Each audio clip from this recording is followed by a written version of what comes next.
Hello, I'm Gianna Monet, and we are at the Global Esports Industry Week, where some of the top leaders in esports are gathering. Today we're here with Sean Smith, who is the CEO at Tribe. With the industry growing so rapidly, what do you see the future looking like for esports gaming, or just gaming in general? Yeah, I think there's been a really interesting, inflection point that's happening. So I think during COVID, gaming was spiking at all-time highs, right? People were at home, you had a piece to go. And what's interesting is obviously with mobile, you do have the ability of, it still is allowed to kind of follow through, like your ability to still play on the go, play a piece. But the biggest thing right now for mobile publishers and game development is about player retention. When you have so many options out there, like you said, you get a new game, you want to download it, all the rest of it, how does that publisher keep you playing that same game over and over again? Right. And so I think as the industry will continue to mature and grow, is you're going to start to see more and more consolidation.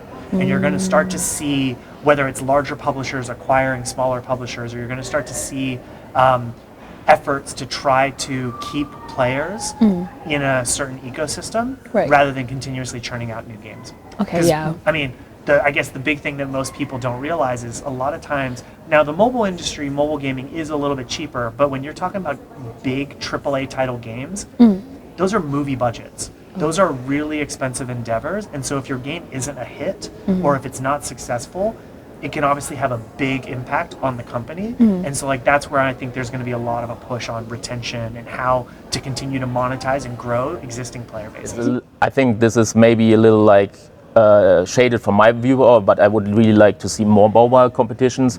Like we had in Austin at the Blast Major, right? So here we have a Counter-Strike filling a full arena, people being super excited. I've been back at my time at ESL. We also did similar events with 10,000 plus audiences in stadiums, right? I really want to see those type of events for mobile esports in the West because the opportunities are there, the audience is there. It's just hasn't been done before. It's in Asia, it's already happening. It just needs to move over here, and sponsors and partners need to realize the potential of mobile games. Today we are here with Andrew Hallworth.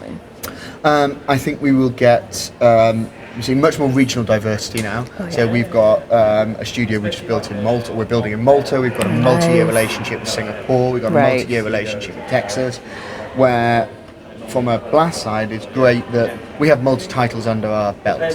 So we're the equivalent of a city that would have had to speak to the UCI to bring in cycling, or the NBA to bring in basketball, and then IAAF to bring in athletics. They speak to Blast, and we can access all of esports for them. Oh, that's nice. That adds a huge amount of value to that, and I think you'll see more experiential. So you'll see, the true competitive sporting events, CS Major, Dota TIs, and you'll see then Fortnite Pro-Am, some of the Pokemon stuff, more mobile gaming come in. You'll see something that is, I'm going to a gaming entertainment event rather than I'm going to a sporting competition. Right. And I think you'll see that grow as well. Oh yeah, of course. Today we're here with James Fraser Merson. I think there's going to be more of an increase in awareness of mobile gaming, which is great. But again, everything's done in moderation. There's the ongoing debate about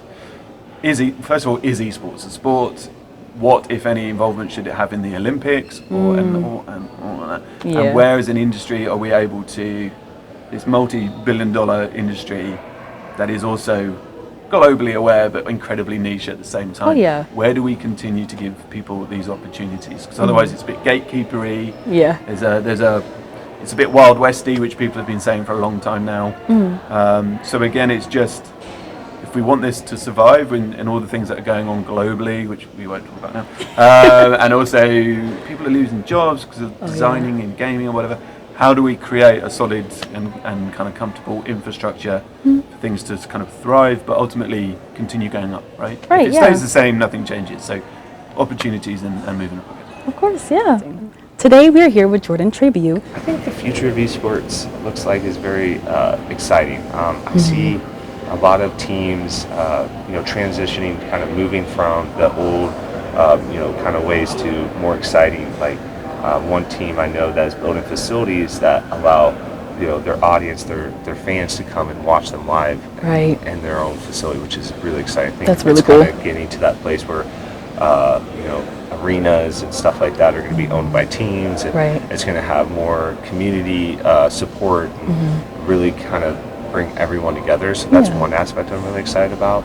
The other ones is just the game publishers and organizers, the people who host the tournaments are really working closer together and coming up with more exciting ways to interact and give opportunities to the gamers and community.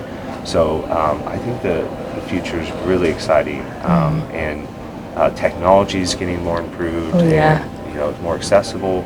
I think that the handheld cell phone gaming community is amazing because not everyone can own a computer. It's a very expensive product. And then on top of that, you have to have internet. So there's a lot that goes into it. But with the phone, it's just in your pocket. It's in your pocket. It's in your hand. It's connected already. You can go to other places. So I think there's going to be a lot of discovery along the way of the different devices that people are going to connect with, and it's going to be really cool. So I can't wait for it. Of course. Today we're here with Jaakko Kiervari. I think that we're going to see sort of diversification, what it means. Like the border between esports and like enthusiastic gaming is already a little bit blurred. And at the same time, being e-athlete means it is a potential profession. So you'll find a lot more coaching, you'll find a lot more programs geared to that. You find a lot more social aspect of the gaming being brought up and being looked at from various places, be it the education or be it other parties. And I think from our perspective, it means that we need to be able to cater to variety of needs.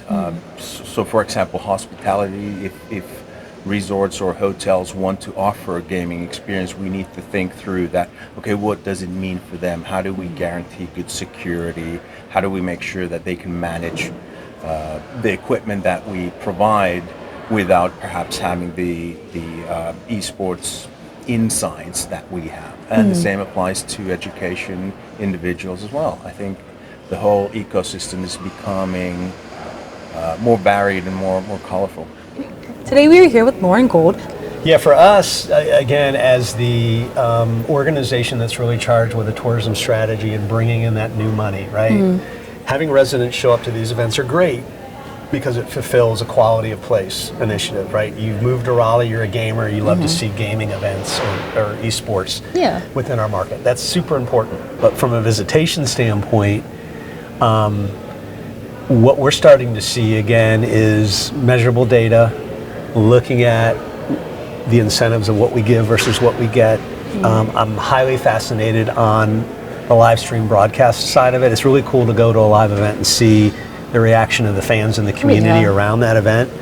But I do believe there's some huge upside opportunity for us as a destination. If I was to go through traditional media buy channels to promote to people in Europe or Asia, that's big money. I'm probably not having to spend as much to put together a 30-second, game agnostic spot that really speaks to why Raleigh's a cool gaming community, and to be able to broadcast that on the back of 10.5 million hours of content that's watched around a competition. So there's an upside opportunity there. And then I think the other thing that's going to be really important is long term is, again, where's this convergence of gaming, esports, music, pop culture? How does that all kind of fuse together to really kind of support a destination brand strategy? So I think those are kind of the next steps of where we're going as we're trying to get more sophisticated around all of it. So yeah.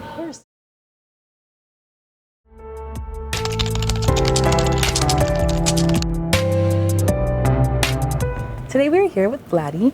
With the industry growing the way that it has been, very rapidly and fast, where do you see the future of esports going? I hope it will be very bright and cool, and I can enjoy this for more years. And also, I will see more people coming So I hope it will be great. I mean, Counter-Strike, it's still like amazing. For example, like here in Austin, where we could see like even from the first day, you had like so many people there. It's like huge crowd with a lot of like energy. It's amazing. I've been there. I had like how to say it. Goosebumps? Goosebumps, yes. It was amazing, and I'm still happy. Yeah, I think it's also one of the things that I love in esports. It's also like, yeah, when you see this kind of energy and you're just like, whoa, it's so cool to be part of this. Oh yeah, I love the community aspect of esports. I mean, it's different differently as well, because like esports give me so many friends around the world as well. Oh yeah. And I'm very like here as well. I like met new people, also saw my friends. I'm so happy as well, yeah. Yeah, of course. Today we're here with Jarrell Batak. So to me, I feel like we're in a correction period right now, and in a lot of ways, you know, I think it's because of just the way we've approached kind of building it as an industry, and I think where I think the correction is happening is it's almost like a full circle moment, because when you think about what esports is. Esports at the end of the day is community, and it's about bringing people together in the same space.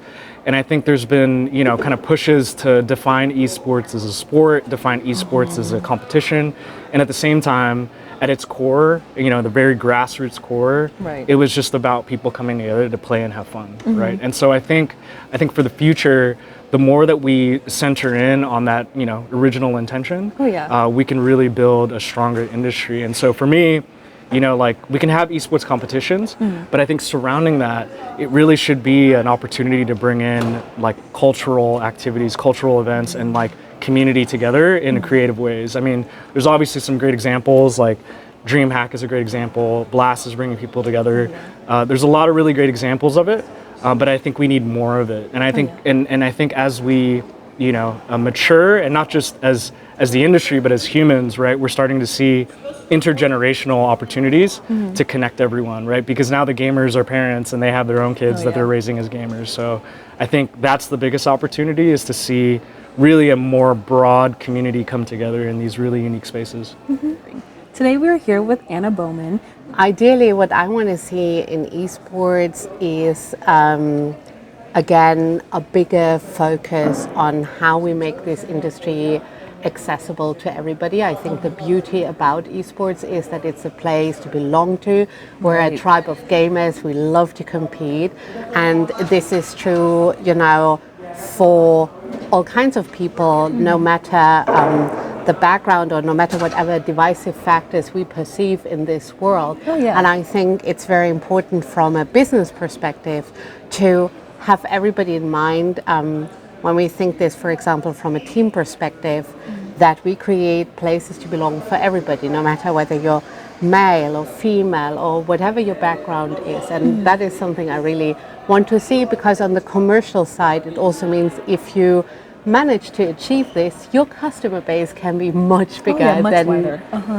I think where I would like to see esports going as an industry is really to rethink small and big. I think on the one hand, it is about really go back to the basics, to our core, to understanding that we're built on the foundation of community and putting community first. But then also, on the other hand, when we're thinking big, that means that we really need to find good commercial structures, and that is something that might be still lacking a bit. Oh yeah. Today we are here with Moritz Moore. The future, I think, is really bright. People talk about an esports winter that we've weathered through now. I think that's actually good.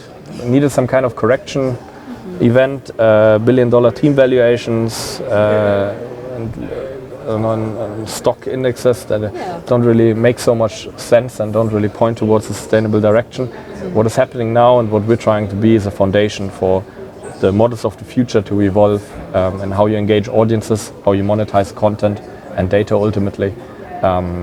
And esports generally, I think, is doing very well. And we're excited for the future. Today we are here with Britt Rivera. Well, what I want to continue to put in is just helping to make the space more ethical. I think certain game titles handle their esports ecosystems much better than they did in the past. I think there's a lot of room for improvement. But I think a lot of tournament organizers and publishers really respect how the relationship between themselves and the players ought to work much more than ever before. And so I want to continue to help make the best possible contract for our players. I'm really proud of the contracts that our lawyers have put out. You know, as an agent, I have a lot of input on, you know, what I think this player needs. And then I'm working with the organization as well. And the organizations have been so good for the most part in really making sure that they're meeting us with what makes sense ethically for the player, and also in terms of just, you know, the standard terms that are being put in there. So continuing to raise the standard in esports. I would say, you know, let's get to a 10. I would say right now though, we're like a 7.15. And that's, which is very good. That's a great improvement. It used to be like a chill 4.0, and it wasn't good times. So I'd love to continue to work on that path. In terms of esports as an ecosystem, I love esports, and I want these athletes, and I want the people who are passionate about competing and sharing competition and all of the beautiful things that come with fandom to be able to do this for a long time to come, which means we have got to figure out the monetization. This is a multi-billion-dollar industry. There is no shortage of the bag. There's money out there. There's bags all over the place. But it's about how do we get brands to really invest, and so it's you know, we're not really in early stages anymore. Like we kind of are, but it's been about a decade. So I would love to see brands getting more involved in co-streams, maybe in a way that benefits the mainstream itself, but also the creator. And so I just hosted a roundtable and was talking about the idea about maybe brands working with specific co-streamers so that they can get all of the juicy deliverables that they have on the mainstream, but that they're also paying for the creators to do it, which would allow for the main broadcast to upsell their full package with that brand, because they can guarantee the views, they can guarantee that all of the deliverables are being hit. I haven't seen that done yet, and I would really like to see that done. I think it's a way that we could heavily monetize in this industry. There's a lot, I'm telling you, money is everywhere. It's everywhere. And so it is. I think that is something I would look forward to seeing like in the future. Today we're here with Daniel Kapadia, who is also known as DDK. I want a lot for esports. And that's okay. The first thing I think that I want for esports is I definitely want there just to be more stability, less volatility. I think one of the big issues that we have in the space is that the teams and the tournament organizers as well don't have the same avenues to make revenues as you know we do in traditional sports. With like, you know, people don't buy merch in the same way, you don't sell tickets in the same way, you know, you don't sell broadcast rights in the same way, and these are like some of the biggest ways that teams and the tournaments will make money. And so we don't really have that, and also the audience isn't really willing to pay for stuff in general. Like they're not willing to like pay for like a pass to access all the games and so on. So it's we're in kind of a tricky spot where that monetization hasn't really been figured out, and we recently experienced a sort of like bursting of the bubble where, again, if you look at esports, the growth is unbelievable. It's it's crazy how many people are doing it. And so you had a lot of venture capital that get flooded into the market, and a lot of that venture capital got just completely destroyed and burned. And so that really, I think, has now scared off a lot of potential future investors. So we just need smarter money. We need better and more innovative business solutions, I think. So that's, I'm hoping that is one of the things that gets figured out. And once we have that stability, we're going to be able to, I think, be a better place for players. I think we can integrate better with the collegiate system. I think that's something that also would be really great, because we would have a better and more professionalized pipeline to develop talent that I think is everyone can agree with. They can get an education, they can also make money, they can have more social experiences. We can also have solve another problem where currently, if you're a professional player, you start out and you're in your bedroom and you get really good, and then suddenly you get a big contract that's, you know, here's like $20,000 a month, and now you're going to move to play, you know, maybe in some in a different city, and now everything's all professional, and you're working with all these coaches and performance staff, and you've never experienced anything like that. You've just gone from your bedroom to that, and so that's a very challenging aspect for talent development, because in traditional sports you're going to be getting coaching and you're going to be exposed to that sort of thing from a very young age. And so that's another problem we want to solve. So I'd love to solve those problems, but yeah, that's great. Well, thank you so much for letting us interview you. You're very welcome. Thanks for having me. Of course.